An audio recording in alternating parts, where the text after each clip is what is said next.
Дорогие малыши, сиреневое одеяло подготовило вам еще одну замечательную сказку. Сказка про маленького мальчика Даниса и его друга Герцога. Чихающая апчи шкатулка. Жил-был на свете маленький мальчик Данис и его кот Герцог. Он был хороший, умный и очень редко слушался свою маму. С котом они дружили давно, даже и не помню сколько лет. Друзья они были самые лучшие на свете. Когда Данис хулиганил, кот с ним совсем не спорил, а даже наоборот помогал. Так что они практически никогда не ссорились. Так вот, в одно прекрасное утро Данис проснулся, по привычке дернул Герцога за хвост, чтоб тот проснулся, и они нехотя отправились на кухню. На завтрак мама приготовила молочную рисовую кашу, чай с молоком и сахаром, хлеб с маслом и сыром. А Данис вздохнул. «Ах, опять каша! Вот бы все мои желания исполнялись, тогда бы я загадал никогда не есть кашу». «Ну вот, началось», — сказала мама. «Каша очень полезна для твоего капризного животика. И вообще, никогда не видела такого, чтобы все желания исполнялись. Хотя я бы очень хотела, чтобы все мои желания тоже исполнились, хотя бы раз», — вздохнула мама. «А спорим?» — воскликнул Данис, — «что все мои желания исполнятся». Интересно, и как ты это сделаешь?» – удивилась мама. «А я что-нибудь придумаю». «Ну, спорим, спорим», – расхохоталась мама. И Данис тихо просунул свой бутерброд Герцогу под стол, чтобы мама не заметила, что, в принципе, они проделывали каждое утро. Только вы ей не говорите. Ш-ш-ш. Наступила ночь. Данис скинул носки. Они, конечно же, разлетелись в разные углы. Герцог улегся у головы хозяина, и два хулигана наконец-то уснули. Вдруг Данис резко проснулся от того, что кто-то громко чихнул под кроватью. Апчи! «Герцог, проснись! Ну, проснись же!» Дернул за хвост кота мальчик. «Мяу! Да что же этому шалопаю нужно опять?» – подумал Герцог. «Кто-то чихнул под кроватью!» – сказал дрожащим голосом Данис. «Может, это ты? Мяу!» «Я же здесь, а не внизу. Ты чего?» «А, точно! Ладно уж, проверю сейчас. Мяу!»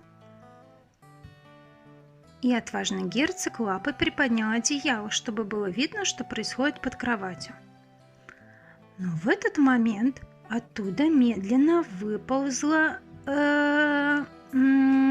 шкатулка. Представляете? Самое настоящее деревянное зеркало вместо лица шкатулка. «Апчи!» – чихнула шкатулка. Данис и Герцог настолько вжались от страха в стену, что можно было подумать, что они и есть стенка. Ты кто? Мяу! Спросил казавшийся храбрым минуту назад кот. Вот же невоспитанный, а! Будь здоров, нужно говорить, а не это кто? Я? Чихающая шкатулка. Ну что, кто у нас тут поспорил, что все его желания исполнятся? «Я», – нехотя ответил Данис. «Ну, давай, загадывай 3 желания, как в той самой сказке. Я типа золотая рыбка, ты типа старик у моря, потом вот и сказки конец, а кто суша молодец, ну ты понял». А мы что, в сказку попали?» Шкатулка рассмеялась. «Ну, что-то типа того. Но времена меняются, 21 век на дворе, вместо золотой рыбки теперь я». «Да», – почесал затылок Данис, Ну, давай тогда мне... Но, продолжил этот необычный гость, взамен я попрошу дать мне что-нибудь важное для тебя. Ха! Да у меня важного навалом, забирай хоть все разом, сказал Данис. Мяу, сказал шепотом герцог. Что-то мне это не нравится. Разве так просто исполняются желания, Данис? Подумай сначала. Ты мне тоже не нравишься, сказал шкатулки. Коту. Ну, если не нужно, я пойду. И хотела уже уйти шкатулка, когда Данис быстро ее остановил. Я готов, я готов. Первое мое желание — хочу огромную коробку мороженого эскимо. Ха! Сказала шкатулка. Апчи! И в один момент перед Данисом появилась огромная коробка сладостей. Ура! Ура! Не выдержал Данис. А теперь я хочу целый шкаф киндер-сюрпризов. Пф, да легко, сказала шкатулка. Апчи! И весь шкаф Данисика наполнился киндерами. Их было настолько много, что дверь не выдержала, и они все выкатились на пол. «Ну что?» — сказала важно шкатулка. «Последнее желание, потом я забираю что-нибудь важное для тебя, и мы с вами навсегда расстаемся». «Рыбу загадывай», — прошептал нервно герцог. «Чипсы! Хочу много чипсов!» «Вот тебе и мяу, вот тебе и друг», — разочарованно пробормотал герцог. «Апчи!» — чихнула шкатулка, и куча чипсов появилась перед ними. «Ну что? Что важного ты мне отдашь сегодня?» «Ну, забирай мои часы, телефон». «Пф, зачем они мне? Давай что-нибудь поважнее». «Ну, давай что ли мои новые кроссовки Nike от футбола?» «Ха-ха, ты что, издеваешься? Это не так уж и важно». «Ну, тогда, может, заберешь моего герцога?» «Что?» — возмутился герцог. Данис расхохотался. «Да шучу я, шучу. Забирай моего робота-трансформера». «Нет, так дело не пойдет, мальчик. Заберу-ка я лучше твою маму». «Что?» — вскрикнул Данис. Апчи! Шкатулка чихнула и исчезла. Данис открыл глаза.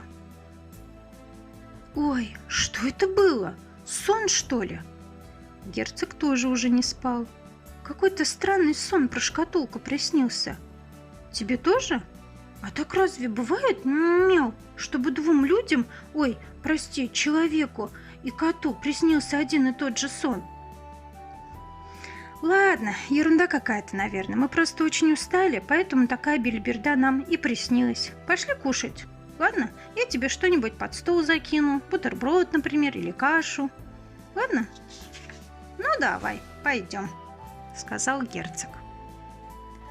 Мальчик и кот спустились на кухню, но там было подозрительно тихо. Никто не шумел тарелками, никто не нарезал хлеб, и никто не жаловался, что один капризный мальчик слишком долго спит. Кухня была пуста. Мамы не было. «Хм», — сказал Данис, — «где же мама? Телефон она не берет. Давай позвоним папе». «Алло, папа, привет. Ты не знаешь, где мама?» «Алло, нет, маленький. Утром мама меня накормила, и я уехал на работу. Может, она в саду?» «Хорошо, посмотрю там. Не буду тебе мешать работать, ладно? Пока, малыш, пока, пап». Но и в саду никого не было. Прошло целых 3 дня. Данис с папой и герцогом искали маму везде, но нигде ее не нашли. В один момент герцог тронул Даниса мягкой лапкой и неуверенно сказал: «Мяу, слушай, может, тот сон — это не сон, а правда?» «Эх, герцог, я и сам уже начинаю об этом думать. Но как нам снова встретиться с этой чихающей шкатулкой?» «Мяу, дай подумать. Она ведь приходит, когда кто-то загадывает желание, верно? Может, ты опять загадаешь желание, и она придет? Отличная идея, Гец! Так ласково иногда Данис называл своего котика. Вот бы все мои желания исполнились, громко сказал Данис. Наступила ночь. Кто-то громко чихнул под кроватью. Данис и герцог один миг спустились на пол. Ты, преступник, шкатулка! Мяу! Злобно прошипел кот. Тише, тише. Вы почему это так на меня реагируете? Я что ли преступник? Все было по-честному. Договор был? Был. Ты все отдал? Отдал. Не болтай, а лучше скажи, как мне вернуть мою любимую мамочку. Ну ты глупенький. Я же наоборот не пугать тебя приходил, а наоборот научить тебя хорошему. В смысле? Опять заболтать меня решил? Сердито сказал Данис. Верни уже мою маму. Да стой ты, рассмеялась шкатулка. Вот скажи мне, что для тебя оказалось самым важным? Ты хоть понял? Ну, да, наверное, мои родители. А ты все делаешь, о чем просят твои мама и папа? Ну, не всегда, наверное, потупил взор Данисик сладкий пирожочек. Мама тебя кашу с бутербродом просит кушать, а ты его коту отдаешь под стол, верно? Ну, да, тихо сказал Данис. Папа тебя просил убраться в своей комнате хотя бы раз, а ты его слова пропускаешь мимо ушей, верно? Ну, да, еще тише сказал мальчик. А рисунок? Начала было говорить шкатулка. Да знаю, не докрасил я этот рисунок. Я все обязательно сделаю, только верни мне мою маму, расплакался Данис. Ну, посмотрим, выполнишь ты свое слово или нет. Апчи! И шкатулка исчезла. А было уже почему-то утро.